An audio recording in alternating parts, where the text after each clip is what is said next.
Bien, vamos a hacer un resumen, muy resumen, por lo tanto lo vamos a ver muy por encima, ya para profundizar tenéis que mirarlo por el libro o tenéis que concretarlo cuando ya veáis otra asignatura de lo que pasa con los electrolitos y con el ácido base, sobre todo con el sodio, con el potasio y con el ácido base. Lo que simplemente vamos a hacer es un protocolo diagnóstico para que en un paciente con hiponatremia nosotros sepamos fijarnos en 3-4 parámetros para poder intuir cuáles son las causas que se le pueden haber producido al paciente. Lo primero es recordar que para que nosotros reconozcamos que es una hiponatremia verdadera, el sodio tiene que estar bajo, pero tiene que haber también una osmolaridad plasmática baja. Si no, hablaríamos de una pseudo hiponatremia y ya veríamos que las causas pueden ser pues hiperlipemia, etcétera, etcétera. Pero por ahora vamos a centrarnos en la hiponatremia. Ante un paciente con hiponatremia, lo primero en lo que tenemos que fijarnos es su situación de el volumen extracelular. Si tiene una reducción del volumen extracelular, una deshidratación guión hipovolemia, si tiene un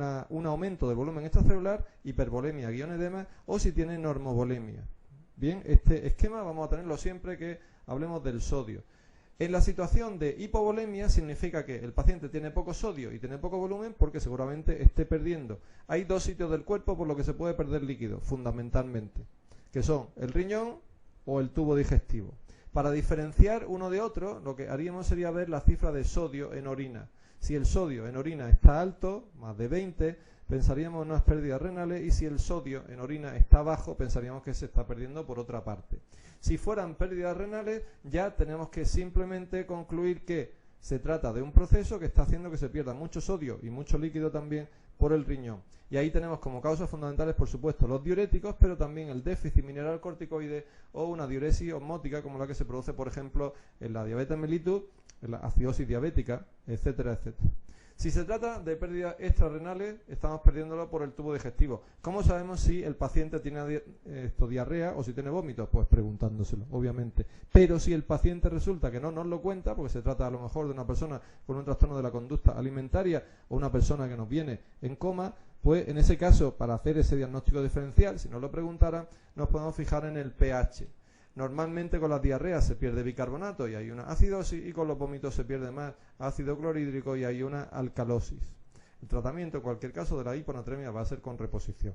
Vamos a la situación contraria, aumento de volumen. ¿Qué procesos llevan a aumento de volumen, por lo tanto edemas, y pueden condicionar una hiponatremia? Pues bien, procesos generalizados que puedan tener una hiponatremia y que tengan una situación de edema generalizado son cualquier tipo de fallo renal, insuficiencia renal aguda o insuficiencia renal crónica, o procesos que pueden condicionar edema y un fallo prerrenal. ¿Por qué? Porque al haber edemas, efectivamente hay mucho volumen, pero no hay mucho volumen circulante efectivo, sino que hay mucho volumen en el espacio intersticial. Y eso puede condicionar una situación de hipovolemia real.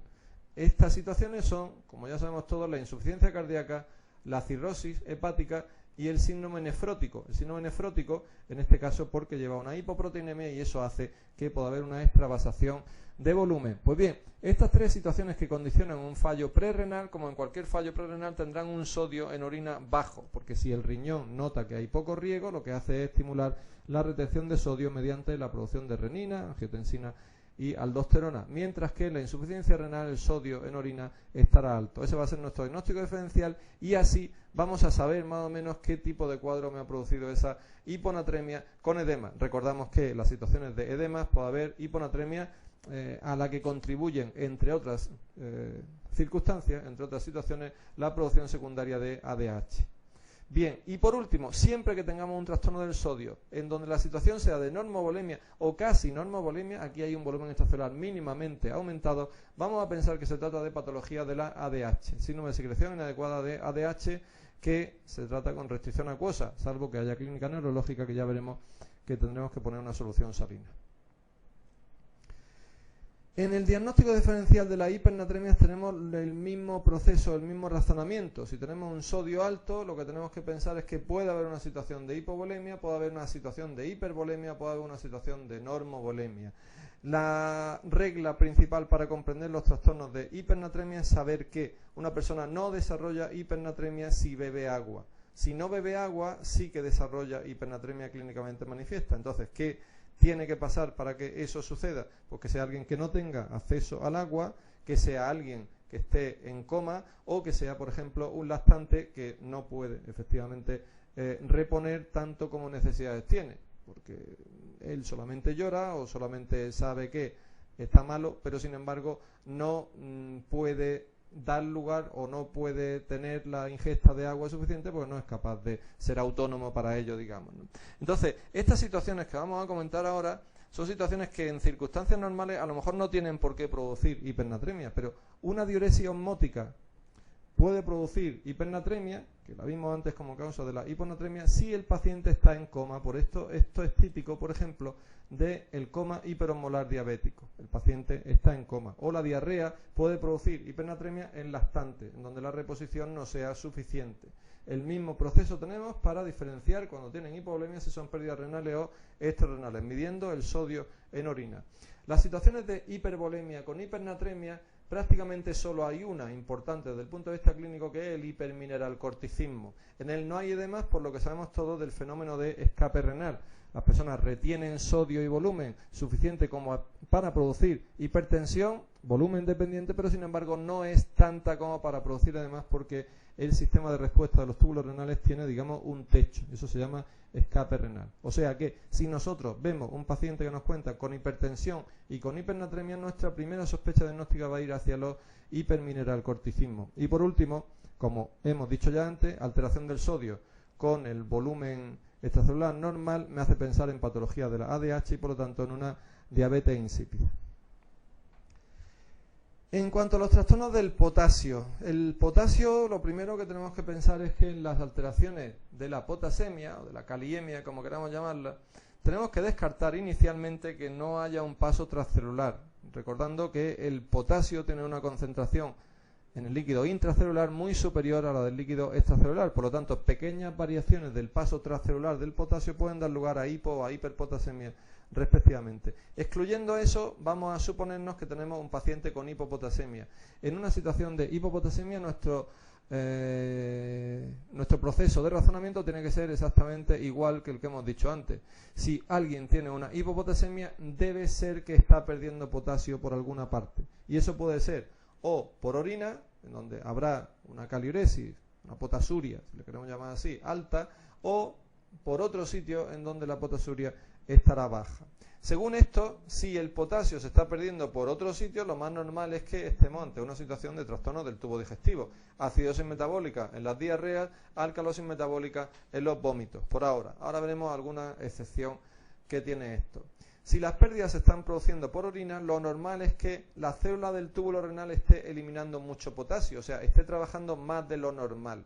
Y esos son procesos en donde el gradiente transtubular del potasio estaría alto. Otra situación posible es que no haya un gradiente alto, o sea, la célula no excrete más de lo normal, pero sin embargo haya mucha diuresis y eso hace perder potasio. La situación en donde la célula tubular está perdiendo mucho potasio, se pueden diferenciar las causas que pueden estar asociadas con ellas midiendo el pH. O sea, estamos, recapitulo, en una situación en donde alguien tiene una hipopotasemia porque está perdiendo mucho potasio por orina. Si eso va acompañado de una acidosis metabólica, las causas fundamentales van a ser una acidosis diabética, por ejemplo, o una acidosis tubular renal. En los dos casos estamos eliminando mucho potasio porque se están eliminando cuerpos cetónicos que arrastran potasio o porque se están eliminando, por ejemplo, bicarbonato que arrastra también potasio. O bien hay una alcalosis metabólica. En el caso de que haya una alcalosis metabólica, pensamos fundamentalmente en un hipermineralcorticismo.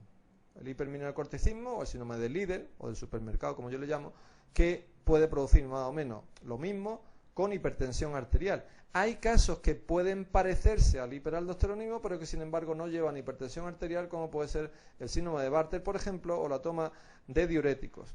Excepciones en este esquema que es necesario comentar, pues que Harrison, por ejemplo, habla de que sí se están tomando diuréticos, actualmente las pérdidas de potasio por orina son altas, pero si la persona estaba tomando diuréticos y para que no se descubra que está tomándolo, deja de tomarlo antes de que se le haga esta analítica, pues efectivamente puede que la caliuresis no sea alta. Eso es simplemente algo pues para pensar en trastornos de la conducta alimentaria, trastornos facticios. La otra excepción consiste en la estenosis pilórica. Si hay una estenosis pilórica y las pérdidas se dan exclusivamente por vómitos de un trastorno gástrico, eso no lleva concentración de potasio suficiente como para poder producir una hipopotasemia. Entonces las personas con estenosis pilórica, por lo que desarrollan hipopotasemia no es por las pérdidas en forma de vómitos, sino porque esto condiciona una pérdida de volumen y secundariamente a esta pérdida de volumen lo que se produce es una estimulación del eje renina-angiotensina-aldosterona.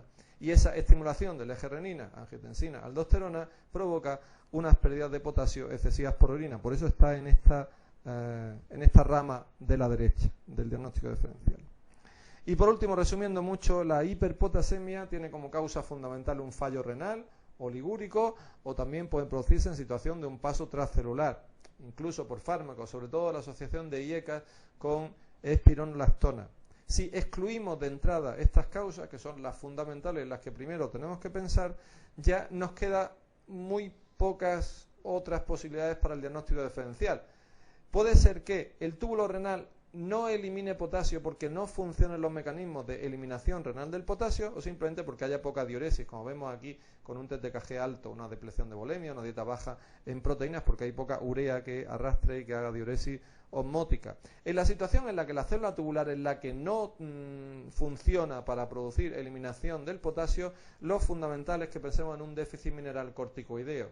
Y eso se confirma viendo si el cuadro responde a los mineralcorticoides. Si responde, era un déficit mineralcorticoideo. Y si no responde, son cuadros que pueden parecer un déficit mineralcorticoideo, pero tienen en cierto modo algo de resistencia a la acción de los mineralcorticoides. Y esas causas van a ser fundamentalmente el pseudo-hipoaldosteronismo, resistencia de los receptores de los túbulos a la aldosterona, el uso de diuréticos ahorradores de potasio, espironolactona, eplerenona, o la acidosis tubular renal tipo 4, que es la que se produce, por ejemplo, en la nefropatía diabética.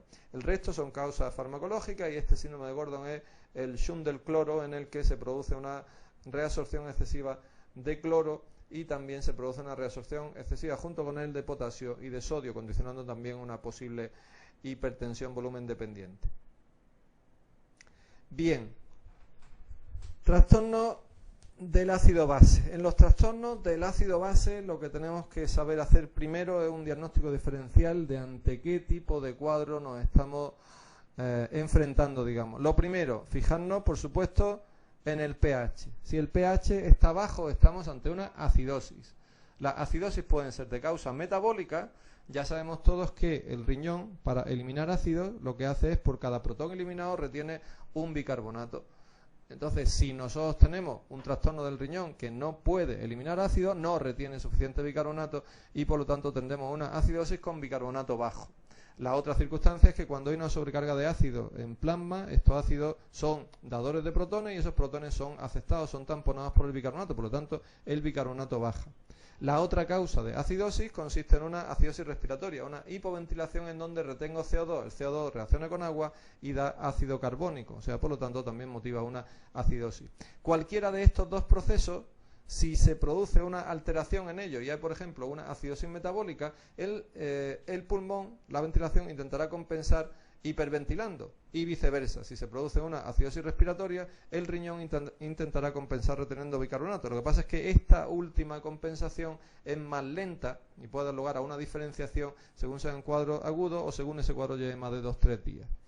En cuanto a la acidosis, otra cosa que tenemos que saber es que si nosotros hacemos una determinación del anión gap, ese anión gap es la diferencia entre los cationes medibles, sodio, y los aniones medibles, cloro más bicarbonato, esa diferencia, ese anión gas tiene que estar en 12-14 aproximadamente.